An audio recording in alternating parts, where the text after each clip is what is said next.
Hi everyone. ಇವತ್ತಿನ concept ಏನಂತ ಅಂದರೆ ಪ್ರಾಬ್ಲಮ್ ಆನ್ ಇನ್ವೆಸ್ಟ್ಮೆಂಟ್ ಡಿಸಿಷನ್ಸ್ ಮೇಲೆ ನೋಡೋಣ. ಫಸ್ಟ್ ಪ್ರಾಬ್ಲಮ್ ಏನಿದೆ ಅಂತ ನೋಡೋಣ. Nikhil limited can make either of two investment at the beginning of 2012. Assuming the rate of return of 10% per annum, evaluate the investment proposals by average rate of return method and discount cash flow method or net present value method and profitability index and payback period method.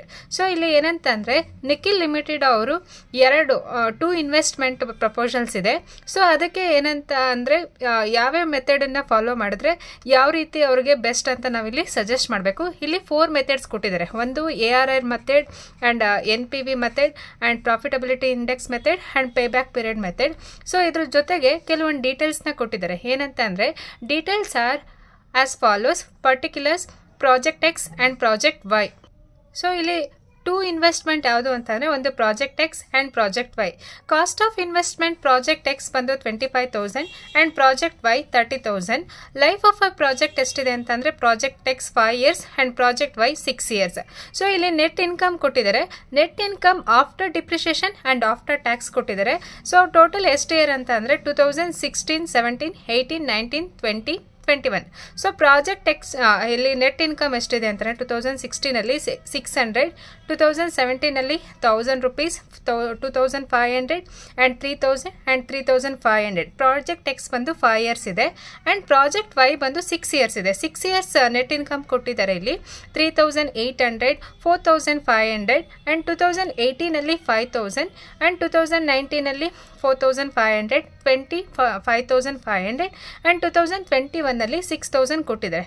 So ಇಷ್ಟು details ಮೇಲೆ ನಾವು ಏನು calculate ಮಾಡೋಕ್ಕೆ ಹೇಳಿದ್ದಾರೆ ಅಂತಂದರೆ it is estimated that each of the alternatives projects required an additional working capital of rupees 2,000 which will be received back in full after the expired of the project life. Depreciation is provided under straight line method and present value of PV factors present value, that is rate at 10% is given below. So year ಕೊಟ್ಟಿದ್ದಾರೆ and 6 yearsಗೆ PV factor 10%ಗೆ ಎಷ್ಟಿದೆ ಅಂತ so ಇಲ್ಲಿ ಅವರೇ ಕೊಟ್ಟಿದ್ದಾರೆ. ಏನಂತ ಅಂದರೆ ಇಲ್ಲಿ total year first year, second year, third year, fourth, fifth and sixth. First ಇಯರ್ಗೆ 0.909, ಸೆಕೆಂಡ್ ಇಯರ್ಗೆ 0.826 ಆ್ಯಂಡ್ ಥರ್ಡ್ ಇಯರ್ಗೆ 0.751 ಆ್ಯಂಡ್ ಫೋರ್ತ್ ಇಯರ್ಗೆ 0.683, ಫಿಫ್ತ್ ಇಯರ್ಗೆ 0.621 ಆ್ಯಂಡ್ ಸಿಕ್ಸ್ತ್ ಇಯರ್ಗೆ 0.564. ಸೊ ಇದನ್ನು PV ಫ್ಯಾಕ್ಟರು ಅವರೇ ಕೊಟ್ಟಿದ್ದಾರೆ. ಸೊ ಇದ್ರ ಮೇಲೆ ನಾವು ಫಸ್ಟು ಯಾವ ರೀತಿ ARR ಮೆಥಡ್ನ ಮಾಡೋದು ಅಂತ ನೋಡೋಣ. ನೀವು ವಿಡಿಯೋನ ನೋಡಬೇಕಾದ್ರೆ ಲ್ಯಾಂಡ್ಸ್ಕೇಪಲ್ಲಿ ಇಟ್ಕೊಳ್ಳಿ, ಆಗ ಫುಲ್ ಕ್ವಶನ್ಸ್ ಮತ್ತು ಆನ್ಸರ್ ಅಟ್ ಎ ಟೈಮ್ ಪ್ರಾಪರಾಗಿ ವೀವ್ ಆಗುತ್ತೆ. ಸೊ ಇಲ್ಲಿ ಫಸ್ಟ್ ಏನಂತಂದರೆ ಅವರೇಜ್ ರೇಟ್ ಆಫ್ ರಿಟರ್ನ್ ಮೆಥಡ್ನ ಕೇಳಿದ್ದಾರೆ. So average rate of return ಮೆಥಡ್ನ ನಾನು ಪ್ರೀವಿಯಸ್ ವಿಡಿಯೋಸ್ದಲ್ಲಿ ಕಾನ್ಸೆಪ್ಟ್ ಆ್ಯಂಡ್ ಅದ್ರ ಮೇಲೆ ಪ್ರಾಬ್ಲಮ್ನ ಅಪ್ಲೋಡ್ ಮಾಡಿದ್ದೀನಿ. ಆ್ಯಂಡ್ ಇಲ್ಲೂ ನೋಡೋಣ. ಫಸ್ಟ್ ಇಲ್ಲಿ ಏನಂತಂದರೆ ನಾವು ಇಲ್ಲಿ ನೆಟ್ ಇನ್ಕಮ್ ಏನು ಕೊಟ್ಟಿದ್ದಾರೆ ಅಂತಂದರೆ after depreciation and after tax ಕೊಟ್ಟಿದ್ದಾರೆ.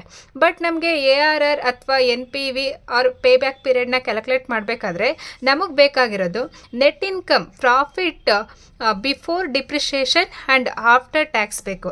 ಸೊ ಹಾಗಾಗಿ ಇದು ಏನಂತಂದರೆ ಇದು net income after depreciation and after tax ಇರೋದ್ರಿಂದ ನಮಗೆ ಬೇಕಾಗಿರೋದು net income before depreciation and after tax. So ಅದಕ್ಕೆ ಫಸ್ಟು ನಾವು ಡಿಪ್ರಿಷಿಯೇಷನ್ನ ಕ್ಯಾಲ್ಕುಲೇಟ್ ಮಾಡ್ಕೊಳ್ಳೋಣ. ಸೊ ಡಿಪ್ರಿಷಿಯೇಷನ್ಗೆ ಕೊಟ್ಟಿದ್ದಾರೆ ನೋಡಿ. Depreciation is provided under straight line method. So straight line method ಅಂತ ಕೊಟ್ಟಿದ್ದಾರೆ. ಸ್ಟ್ರೈಟ್ ಲೈನ್ ಅಂತ ಅಂದರೆ ಎಲ್ಲ ಇಯರ್ ಕೂಡ ಸೇಮೇ ಇರುತ್ತೆ. ಸೊ ಇಲ್ಲಿ ಕಾಸ್ಟ್ ಆಫ್ ಇನ್ವೆಸ್ಟ್ಮೆಂಟ್ ಅಥವಾ ಪ್ರಾಜೆಕ್ಟ್ ಕಾಸ್ಟ್ ಎಷ್ಟಿದೆ ಅಂತಂದರೆ ಪ್ರಾಜೆಕ್ಟ್ ಎಕ್ಸ್ಗೆ 25,000 ಇದೆ and life of project years ಬಂದು 5 years ಇದೆ. 25,000 ಡಿವೈಡೆಡ್ ಬೈ 5 ಮಾಡಿದ್ರೆ ನಮಗೆ 5,000 is the every year depreciation, that is on straight line method. So ಇಲ್ಲಿ ಫಸ್ಟ್ ನಮಗೆ ಇವಾಗ ಒಂದು ಟೇಬಲ್ನ ತೊಗೊಳ್ಳೋಣ. ಯಾವ ರೀತಿ ಅಂದರೆ year, net income, depreciation, profit after tax, before ಡಿಪ್ರಿಷಿಯೇಷನ್ನ ಕ್ಯಾಲ್ಕುಲೇಟ್ ಮಾಡೋಕ್ಕೆ. ಸೊ ಇಲ್ಲಿ ಇಯರ್ 5 years ಕೊಟ್ಟಿದ್ದಾರೆ. 16, 17, 2018, 19, 20. ಸೊ ಇಲ್ಲಿ ನೆಟ್ ಇನ್ಕಮ್ ಎಷ್ಟು ಕೊಟ್ಟಿದ್ದಾರೆ ಅಂದರೆ ಪ್ರಾಜೆಕ್ಟ್ ಎಕ್ಸ್ಗೆ 600, 1,000, 2,500, 3,000, 3,500. ಸೊ 5 year ರೆಸ್ಪೆಕ್ಟಿವ್ ಅಮೌಂಟ್ ಏನಿದೆ ಅದನ್ನು ಇಲ್ಲಿ ಬರ್ಕೊಳ್ಳೋಣ. ಸೊ ಏನಂತಂದರೆ 2016 600, 17 18ನಲ್ಲಿ 2500, 19ನಲ್ಲಿ 3000 ಆ್ಯಂಡ್ 20ನಲ್ಲಿ 3500 ಇದೆ. ಸೊ ಈಗ ಎಲ್ಲ ಇಯರ್ ಡಿಪ್ರಿಷಿಯೇಷನ್ ಸೇಮ್ ಇರುತ್ತೆ. ವೈ ಅಂತ ಅಂದರೆ it is based on the straight line method. So ಡಿಪ್ರಿಷಿಯೇಷನ್ನ ಆ್ಯಡ್ ಮಾಡಬೇಕು. ಯಾಕೆ ಅಂತ ಅಂದರೆ ನಮಗಿಲ್ಲಿ profit before depreciation and after tax ಕೊಡಬೇಕು. ಈ ಅಮೌಂಟಲ್ಲಿ ಏನಿದೆ ಅಂತ ಅಂದರೆ ಅವರು ಟ್ಯಾಕ್ಸ್ ಮತ್ತು ಡಿಪ್ರಿಷಿಯೇಷನ್ ಎರಡು ಲೆಸ್ ಮಾಡಿದ್ದಾರೆ. ಸೊ ನಮಗೆ ಇಲ್ಲಿ net income after depreciation and after tax ಕೊಟ್ಟಿದ್ದಾರೆ. ಬಟ್ ನಮಗೆ net income before depreciation after tax ಬೇಕು. ಹಾಗಾಗಿ ನಾವು ಡಿಪ್ರಿಷಿಯೇಷನ್ನ ನೆಟ್ ಇನ್ಕಮ್ಗೆ ಆ್ಯಡ್ ಮಾಡೋಣ. So then we will get profit after tax before depreciation. That is how ಅಂತಂದರೆ 600 plus 5000, 5600 is a first year cash inflow, and 1000 plus 5000, 6000, 2500 plus 5000, 7500, and 3000 plus 5000, 8000, and 3500 plus 5000, 8500. Total ಇದು cash flow. ಇದನ್ನ total amount calculate ಮಾಡಿದ್ರೆ ಇಲ್ಲಿ ನಮಗೆ 5 ಇಯರ್ಸಿಂದ total ಎಷ್ಟು cash inflow ಬಂದಿದೆ ಅಂತಂದರೆ 35,600. So ಇಲ್ಲಿ ಟೋಟಲ್ 5 ಇಯರ್ಸ್ಗೆ ಎಷ್ಟು ಬಂದಿದೆ ಅಂದರೆ 35,600. ಇವಾಗ ನಾವು ಪ್ರಾಜೆಕ್ಟ್ ಎಕ್ಸ್ಗೆ ARR ಮೆಥಡ್ನ ಅಪ್ಲೈ ಮಾಡೋಣ. ARR ಮೆಥಡ್ ಫಾರ್ಮುಲಾ ಏನಂತಂದರೆ project X average rate of return is equal to average return divided by average investment into 100 ಅಂತ ಇದೆ. ಸೊ ಇಲ್ಲಿ ನಮಗೆ ಫಸ್ಟ್ ಏನಂತಂದರೆ ಅವರೇಜ್ ಇನ್ವೆಸ್ಟ್ಮೆಂಟ್ನ ಕ್ಯಾಲ್ಕುಲೇಟ್ ಮಾಡ್ಕೊಬೇಕು. ಅವರೇಜ್ ರಿಟರ್ನ್ಗೆ ಏನು ಫಾರ್ಮುಲಾ ಅಂತಂದರೆ ಅವರೇಜ್ ರಿಟರ್ನ್ ಅಂದರೆ ಇಲ್ಲಿ total cash inflow divided by number of years. So total cash inflow ಎಷ್ಟಿದೆ ಅಂದರೆ 35,600 ಡಿವೈಡೆಡ್ ಬೈ 5 ಇಯರ್ಸ್ ಮಾಡಿದ್ರೆ ನಮಗೆ ಅವರೇಜ್ ರಿಟರ್ನ್ ಎಷ್ಟು ಸಿಗುತ್ತೆ ಅಂದರೆ 7,120 ಸಿಗುತ್ತೆ. ಇದು ಅವರೇಜ್ ರಿಟರ್ನ್ ಆಯಿತು. ನೆಕ್ಸ್ಟು ಅವರೇಜ್ ಇನ್ವೆಸ್ಟ್ಮೆಂಟ್ ಎಷ್ಟು ಅಂತ ಅಂದರೆ ಅವರೇಜ್ ಇನ್ವೆಸ್ಟ್ಮೆಂಟ್ ಇಲ್ಲಿ ನೋಡಿ ನಮಗೆ ಪ್ರಾಬ್ಲಮಲ್ಲಿ ಇನ್ನೊಂದು ಕ್ವಶನ್ ಕೊಟ್ಟಿದೆ, ಒಂದು ಲೈನ್ ಹೇಳಿದ್ದಾರೆ. It is estimated that each of the alternative projects ಅಂದರೆ ಎರಡು ಪ್ರಾಜೆಕ್ಟ್ಗೂ ಕೂಡ requires on additional working capital of ₹2000 ಅಂತ ಹೇಳಿದ್ದಾರೆ. ಸೊ ಇಲ್ಲಿ ಈ ಇನ್ವೆಸ್ಟ್ಮೆಂಟ್ ಜೊತೆಗೆ ಅಡಿಷನಲ್ ವರ್ಕಿಂಗ್ ಕ್ಯಾಪಿಟಲ್ ಎರಡು ಪ್ರಾಜೆಕ್ಟ್ಗೂ 2000 ಅಂತ ಹೇಳಿದ್ದಾರೆ. ಹಾಗಾಗಿ ಟೋಟಲ್ ಅವರೇಜ್ ಇನ್ವೆಸ್ಟ್ಮೆಂಟ್ ಎಷ್ಟಾಗುತ್ತೆ ಅಂದರೆ average investment is equal to so total actual investment ಎಷ್ಟು 25,000, ಅದ್ರ ಜೊತೆಗೆ ಅಡಿಷನಲ್ ಇನ್ವೆಸ್ಟ್ಮೆಂಟ್ ಎಷ್ಟು 2000. ಟೋಟಲ್ 25,000 ಪ್ಲಸ್ 2000 ಡಿವೈಡೆಡ್ ಬೈ 2 ಮಾಡಿದ್ರೆ ನಮಗೆ ಟೋಟಲ್ ಎಷ್ಟು ಬರುತ್ತೆ ಅಂದರೆ average investment per year average investment ಎಷ್ಟು ಬರುತ್ತೆ ಅಂದರೆ 13,500. ಈಗ ಫಾರ್ಮುಲಾನ ಅಪ್ಲೈ ಮಾಡೋಣ. ಏನಂದರೆ ARR ಅವರೇಜ್ ರಿಟರ್ನ್ ಎಷ್ಟು ಬಂದಿದೆ ನಮಗೆ 7,120 ಆ್ಯಂಡ್ ಅವರೇಜ್ ಇನ್ವೆಸ್ಟ್ಮೆಂಟ್ ಎಷ್ಟಿದೆ 13,500 ಇಂಟು 100 ಮಾಡಿದ್ರೆ ARR is the 52.74% is the ARR. ಇದು ಪ್ರಾಜೆಕ್ಟ್ಗೆ ಎಕ್ಸ್ಗಾಯಿತು. ನೆಕ್ಸ್ಟು ಇದೇ ರೀತಿ ಪ್ರಾಜೆಕ್ಟ್ಗೆ ವೈಗೆ ಮಾಡೋಣ ಯಾವ ರೀತಿ ಅಂತ. ಇಲ್ಲಿ ಪ್ರಾಜೆಕ್ಟ್ ವೈ ಸೇಮ್ ಫಸ್ಟ್ ಏನಂತಂದರೆ ಡಿಪ್ರಿಷಿಯೇಷನ್ನ ಕ್ಯಾಲ್ಕುಲೇಟ್ ಮಾಡ್ಕೋಬೇಕು. Project Y cost of investment ಎಷ್ಟಿದೆ 30,000 ಇದೆ and total life of years ಬಂದು 6 ಇಯರ್ಸ್ ಇದೆ. ಇದು 6 ಇಯರ್ಸ್ ಇದೆ. ಸೊ 30,000 ಡಿವೈಡೆಡ್ ಬೈ 6 ಮಾಡಿದ್ರೆ ನಮಗೆ 5,000 ಬರುತ್ತೆ. ಇಲ್ಲಿ ಟೋಟಲ್ 6 ಇಯರ್ಸ್ ಇದೆ. ಸೊ ಇಲ್ಲಿ same year net income depreciation add ಮಾಡಬೇಕು. ಅದಾದಮೇಲೆ profit after tax before depreciation. Total ಇಲ್ಲಿ 6 ಇಯರ್ಸ್ ಇದೆ. 2016, 17, 18, 19, 20, 21. 2016 ನೆಟ್ ಇನ್ಕಮ್ ಎಷ್ಟು ಕೊಟ್ಟಿದ್ದಾರೆ 3,800 ಆ್ಯಂಡ್ 17 4,500 ಆ್ಯಂಡ್ 18 5,000, 19 4,500, 20 5,500 ಆ್ಯಂಡ್ 2021 6,000 ಇದೆ. ಸೊ ಇದಕ್ಕೆ ಡಿಪ್ರಿಷಿಯೇಷನ್ನ ಆ್ಯಡ್ ಮಾಡಿದ್ರೆ ನಮ್ಗೆ ಎಷ್ಟು ಬರುತ್ತೆ ಅಂದರೆ ಸೊ ಇಲ್ಲಿ 3,800ಗೆ ಎವ್ರಿ ಇಯರ್. ಇದು ಕೂಡ ಎರಡು ಪ್ರಾಜೆಕ್ಟ್ಗೂ ಕೂಡ ಸ್ಟ್ರೈಟ್ ಲೈನ್ ಮೆಥಡ್ ಆ್ಯಂಡ್ ಎರಡು ಪ್ರಾಜೆಕ್ಟಲ್ಲೂ ಡಿಪ್ರಿಷಿಯೇಷನ್ ಎಷ್ಟಿದೆ ಅಂತ ಅಂದರೆ 5,000 ಇದೆ. ಯಾಕಂದರೆ ಇಲ್ಲಿ total cost of investment 30,000 for 6 years life. So ಇಲ್ಲಿ 6 ಇಯರ್ಸ್ ಲೈಫ್ಗೆ ಅಂತಂದರೆ 5,000 ಬರುತ್ತೆ. 3,800 plus 5,000 8,800, 4,500 plus 5,000 9,500, 5,000 plus 5,000 10,000, 4,500 plus 5,000 9,500, 5,500 plus 5,000 10,500, 6,000 plus 5,000 total ಇಲ್ಲಿ 11,000 ಆಗುತ್ತೆ. ಸೊ ಇಲ್ಲಿ ಟೋಟಲ್ ಕ್ಯಾಶ್ ಫ್ಲೋ ಎಷ್ಟಾಗುತ್ತೆ ಅಂದರೆ ಟೋಟಲ್ ಕ್ಯಾಶ್ ಇನ್ಫ್ಲೋ ಬಂದು 59,300 ಆಗುತ್ತೆ. ಸೊ ಇಲ್ಲಿ ಇದನ್ನೆಲ್ಲ ಟೋಟಲ್ ಮಾಡಿದ್ರೆ profit after tax before depreciation total ಎಷ್ಟಾಗುತ್ತೆ ಅಂದರೆ 59,300 ಆಗುತ್ತೆ. ಸೊ ಇವಾಗ ನಾವು ಪ್ರಾಜೆಕ್ಟ್ ವೈಗೆ ಸೇಮ್ ARR ಮೆಥಡ್ನ ಕ್ಯಾಲ್ಕುಲೇಟ್ ಮಾಡೋಣ. ARR ಮೆಥಡ್ ಫಾರ್ಮುಲಾ ಏನಂತ ಅಂದರೆ average rate of return is equal to average return divided by average investment into 100. So ಇಲ್ಲಿ ಫಸ್ಟ್ ನಾವು ಅವರೇಜ್ ರಿಟರ್ನ್ನ ಕ್ಯಾಲ್ಕುಲೇಟ್ ಮಾಡೋಣ. ಅವರೇಜ್ ರಿಟರ್ನ್ಗೆ total cash inflow divided by number of years. So total cash inflow ಎಷ್ಟಂದರೆ 39,300 divided by 6 years ಮಾಡಿದ್ರೆ ನಮಗೆ ಎಷ್ಟು ಸಿಗುತ್ತೆ ಅಂದರೆ 9,883 is the average return. Next average investment ಎಷ್ಟು ಅಂತಂದರೆ ಇಲ್ಲಿ ಸೇಮ್ 30,000 ಇದೆ. ಅದಕ್ಕೆ ಮತ್ತೆ ನಾವೇನು ಅಂತಂದರೆ ಅಡಿಷ್ನಲ್ ವರ್ಕಿಂಗ್ ಕ್ಯಾಪಿಟಲ್ ಎರಡು ಪ್ರಾಜೆಕ್ಟ್ಗೂ ಕೂಡ ಆ್ಯಡ್ ಮಾಡಬೇಕು 2,000. ಸೊ ಇಲ್ಲಿ original investment 30,000 and additional investment 2,000 divided by 2 ಮಾಡಿದ್ರೆ ಅವರೇಜ್ ಇನ್ವೆಸ್ಟ್ಮೆಂಟ್ ಫಾರ್ಮುಲಾ ಎಲ್ಲ ನಾನು ಪ್ರೀವಿಯಸ್ ವಿಡಿಯೋದಲ್ಲಿ ಎಕ್ಸ್ಪ್ಲೈನ್ ಮಾಡಿದ್ದೀವಿ, ನೀವು ಅಲ್ಲಿ ಡೀಟೇಲ್ ಆಗಿ ನೋಡ್ಬೋದು. ಇಲ್ಲಿ 30 ಅಂದರೆ ಅವರೇಜ್ ಇನ್ವೆಸ್ಟ್ಮೆಂಟ್ಗೆ ಏನು ಫಾರ್ಮುಲಾ ಅಂದರೆ original investment minus divided by 2 ಮಾಡಿದ್ರೆ V will get the average investment. ಇಲ್ಲಿ 30,000 ಪ್ಲಸ್ 2,000 ಡಿವೈಡೆಡ್ ಬೈ 2 ಅಂದರೆ 32,000 ಡಿವೈಡೆಡ್ ಬೈ 2 ಅಂದರೆ 16,000 ಇಸ್ ದ ಅವರೇಜ್ ಇನ್ವೆಸ್ಟ್ಮೆಂಟ್. ಇವಾಗ ARR ಅವರೇಜ್ ರಿಟರ್ನ್ ಎಷ್ಟಿದೆ ಅಂದರೆ 9,883 ಡಿವೈಡೆಡ್ ಬೈ 16,000 ಇಂಟು 100 ಮಾಡಿದ್ರೆ ನಮಗೆ ARR ಯಾವ್ದು ಬರುತ್ತೆ ಅಂದರೆ ಇಲ್ಲಿ 61.76 ಈಸ್ ದ ARR.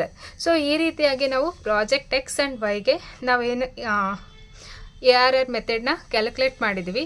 ನೆಕ್ಸ್ಟು ಯಾವ ಮೆಥಡ್ ಅಂತ ಇದೇ ವಿಡಿಯೋದಲ್ಲಿ ನೋಡೋಣ. ಇಲ್ಲಿ ನಮಗೆ ಏನಂತ ಅಂದರೆ calculation of net present value ಅಥವಾ discounted cash flow method. So ಇಲ್ಲಿ ಫಸ್ಟ್ ಪ್ರಾಜೆಕ್ಟ್ X ಇವನ್ ನಮಗೆ ನೆಟ್ ಪ್ರೆಸೆಂಟ್ ವ್ಯಾಲ್ಯೂ ಮಾಡಬೇಕಾದ್ರೂ ಕೂಡ ಯಾವ ವ್ಯಾಲ್ಯೂ ಬೇಕು ಅಂತಂದರೆ net income after depreciation and after tax ಅಲ್ಲ. ಸೊ ಇಲ್ಲಿ profit net income before depreciation and after tax ಬೇಕಾಗುತ್ತೆ. ಸೊ ನೀವು ಡೈರೆಕ್ಟಾಗಿ ಇಯರ್ ಮತ್ತು ಇಲ್ಲಿ ಏನು ಕ್ಯಾಲ್ಕುಲೇಟ್ ಮಾಡಿದ್ದೀವಿ ಈ ಅಮೌಂಟನ್ನ ತೊಗೊಂಡ್ರೂ ಆಗುತ್ತೆ.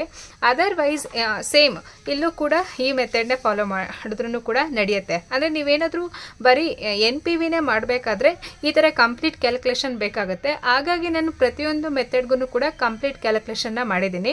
ಸೊ ಇಲ್ಲಿ ಡಿಪ್ರಿಷಿಯೇಷನ್ ಎಷ್ಟಾಗುತ್ತೆ ಅಂದರೆ ಪ್ರಾಜೆಕ್ಟ್ Xಗೆ ಪರ್ ಇಯರ್ 5,000 ಆಗುತ್ತೆ. ಅಂದರೆ ಇಲ್ಲಿ 25,000 ಡಿವೈಡೆಡ್ ಬೈ 5 ಮಾಡಿದ್ರೆ ನಮಗೆ ಎವ್ರಿ ಇಯರ್ 5,000 ಡಿಪ್ರಿಷಿಯೇಷನ್. ಸೇಮ್ ಇಲ್ಲಿ ಪ್ರಾಜೆಕ್ಟ್ Xಗೆ 5 ಇಯರ್ಸ್ ಕೊಟ್ಟಿದ್ದಾರೆ, 2016, 17, 18, 19, 20 ಆ್ಯಂಡ್ ನೆಟ್ ಇನ್ಕಮ್ ಕೊಟ್ಟಿದ್ದಾರೆ. ಇಲ್ಲಿ ಏನಂತಂದರೆ net income after depreciation and after tax ಕೊಟ್ಟಿದ್ದಾರೆ.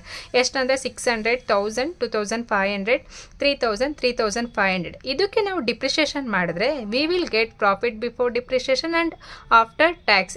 ಸೊ ಇಲ್ಲಿ 5,000 every year depreciation, 600 plus 5,000, 5,600, 1,000 plus 5,000, 6,000 and 2,500 plus 5,000 ಮಾಡಿದ್ರೆ 7,500, 3,000 ಪ್ಲಸ್ 5,000, 8,000 ಬರುತ್ತೆ ಆ್ಯಂಡ್ 3,500 ಪ್ಲಸ್ 5,000, 8,500 ಬರುತ್ತೆ.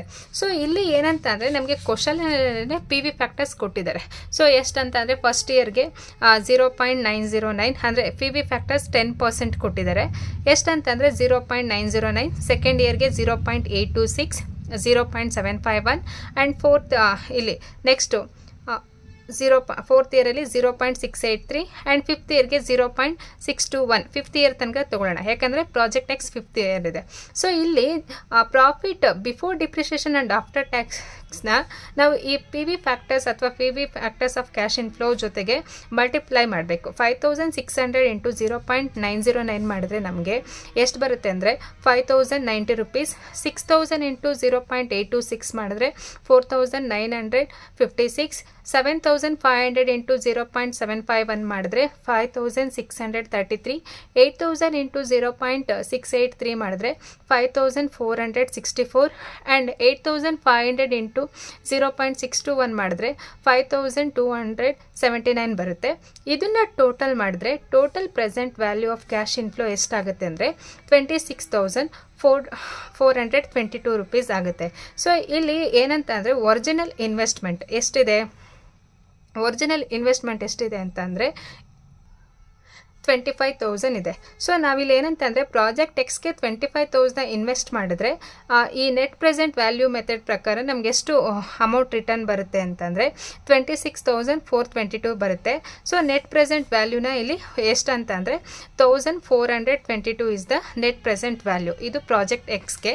ಅದೇ ರೀತಿ ಪ್ರಾಜೆಕ್ಟ್ ವೈಗೆ ಕ್ಯಾಲ್ಕುಲೇಟ್ ಮಾಡೋಣ. ಇವನ್ ಪ್ರಾಜೆಕ್ಟ್ ವೈಗೂ ಫಸ್ಟ್ ಡಿಪ್ರಿಷಿಯೇಷನ್ ಕ್ಯಾಲ್ಕುಲೇಟ್ ಮಾಡೋಣ. 30,000 ಡಿವೈಡೆಡ್ ಬೈ 6 ಮಾಡಿದ್ರೆ 6 ಇಯರ್ಸ್ಗೆ ಪರ್ ಇಯರ್ 5,000 ಡಿಪ್ರಿಷಿಯೇಷನ್ ಬರುತ್ತೆ on straight line basis. So ಇಲ್ಲೂ ಕೂಡ 6 ಇಯರ್ಸ್ ಕೊಟ್ಟಿದ್ದಾರೆ. ಏನಂದರೆ 2016, 17, 18, 19, 20, 21. ಅದಾದಮೇಲೆ profit after depreciation and tax ಕೊಟ್ಟಿದ್ದಾರೆ. ಆಫ್ಟರ್ ಡಿಪ್ರಿಷಿಯೇಷನ್ ಆ್ಯಂಡ್ ಟ್ಯಾಕ್ಸ್ ಎಷ್ಟಂದರೆ 3,800, 4,500 and 5,000, 4,500, 5,500 and 6,000.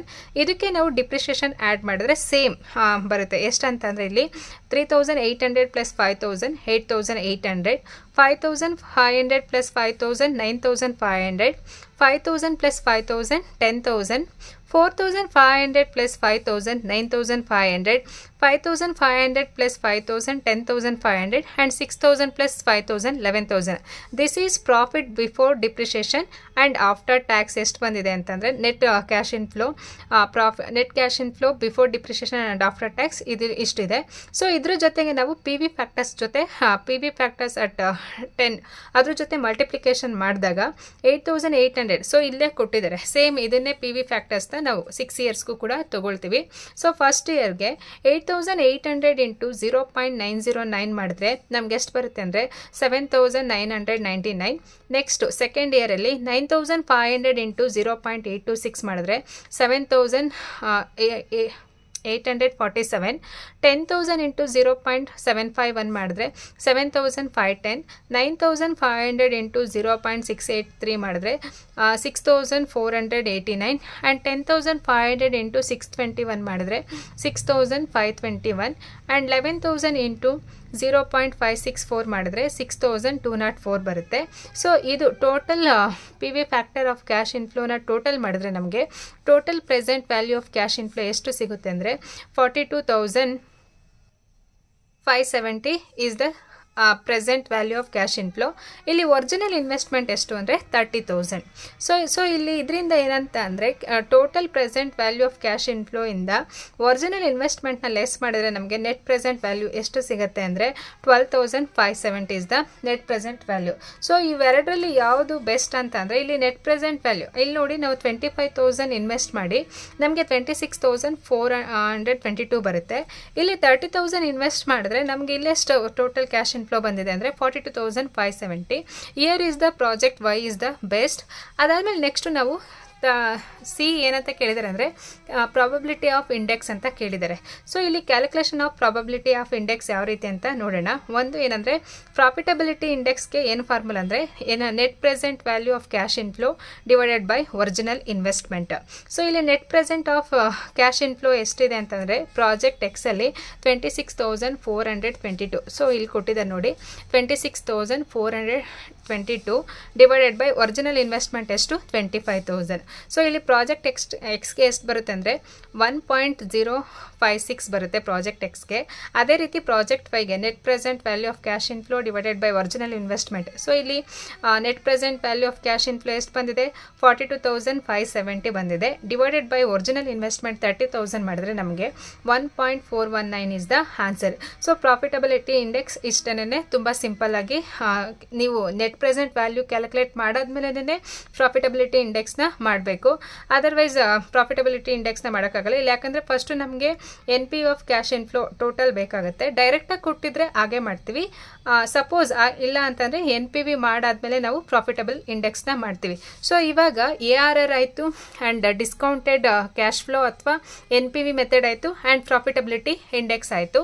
Next one is pay back ಪೀರಿಯಡ್ನ ಯಾವ ರೀತಿ ಮಾಡೋದು ಅಂತ ಇದೇ ವಿಡಿಯೋದಲ್ಲಿ ನೋಡೋಣ. Calculation of payback period project X. So payback period method is very simple. ಯಾವ ರೀತಿ ಅಂತ ನೋಡೋಣ. ಇವನ್ payback period method ಮಾಡಬೇಕಾದ್ರೂ ನಮಗೆ net income after tax before ಡಿಪ್ರಿಷಿಯೇಷನ್ನೇ ಬೇಕಾಗುತ್ತೆ.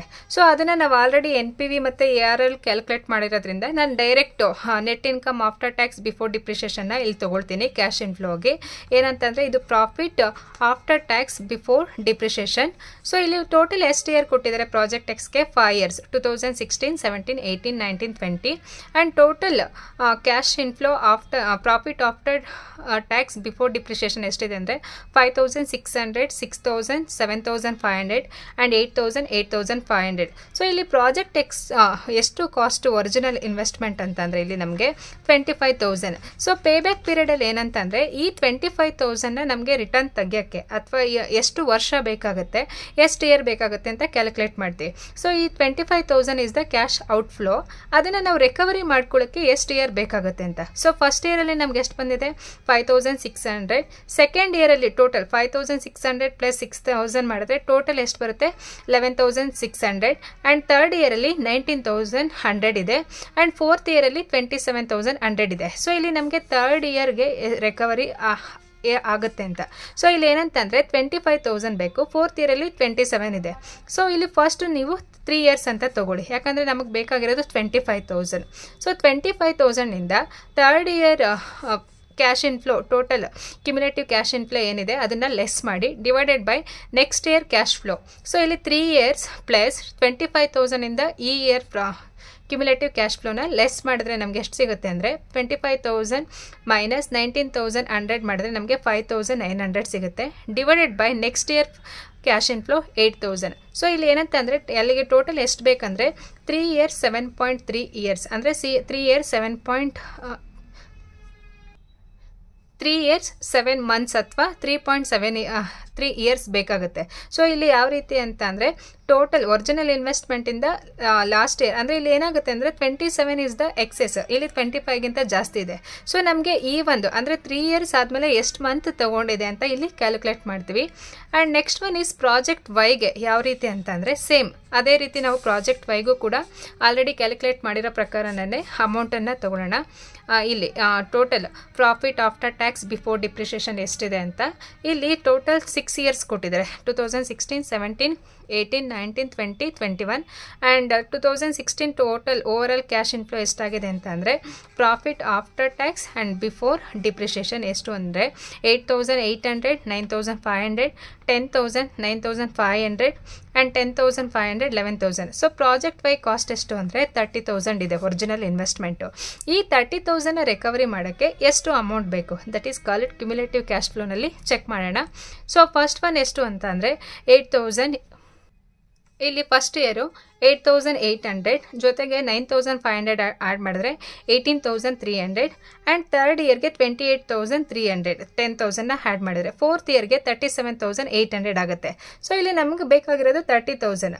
ಸೊ 30,000ಗೆ ಇಲ್ಲಿ 3 yearsಲ್ಲಿ ನೋಡಿ 28,300 ಬಂದಿದೆ. ಸೇಮ್ ಪ್ರೀವಿಯಸ್ಗೆ ಯಾವ ರೀತಿ ಮಾಡಿದ್ವಿ ಪ್ರಾಜೆಕ್ಟ್ ಎಕ್ಸ್ಗೆ ಅದೇ ರೀತಿ. ಸೊ ಇಲ್ಲಿ 3 years ಪ್ಲಸ್ ಒರಿಜಿನಲ್ ಇನ್ವೆಸ್ಟ್ಮೆಂಟಿಂದ 3 years ಪ್ರಾಫಿಟ್ ಅಥವಾ total over all cumulative cash inflow ಎಷ್ಟಿದೆ ಲೆಸ್ ಮಾಡಿ. ಇದು 3 ಅಂತಂದರೆ ಇಲ್ಲಿ 3 yearsಲ್ಲಿ ಯಾವುದಿರುತ್ತೆ ಅದನ್ನು ಲೆಸ್ ಮಾಡಿ ಆ್ಯಂಡ್ ನೆಕ್ಸ್ಟ್ ಇಯರ್ ಅಥವಾ ಫೋರ್ತ್ ಇಯರ್ ಕ್ಯಾಶ್ ಇನ್ಫ್ಲೋನ ಡಿವೈಡೆಡ್ ಬೈ ಮಾಡಬೇಕು. ಇಲ್ಲಿ 30,000 ಮೈನಸ್ 28,300 ಡಿವೈಡೆಡ್ ಬೈ 95,000. ಸೊ ಇಲ್ಲಿ 3 years ಪ್ಲಸ್ 30,000ಇಂದ 28,300 ಲೆಸ್ ಮಾಡಿದ್ರೆ 1,700 ಬರುತ್ತೆ ಡಿವೈಡೆಡ್ ಬೈ 9,500 ಮಾಡಿದ್ರೆ ಸೊ ಟೋಟಲ್ ಎಷ್ಟಾಗುತ್ತೆ ಅಂತಂದರೆ 3.17 years. ಸೊ ಇದರಲ್ಲಿ ಟೋಟಲ್ 30,000ನ ರಿಕವರಿ ಮಾಡೋಕ್ಕೆ 3.1 month ಅಥವಾ 3.17 years ಅಂತ ಬರಿತೀವಿ.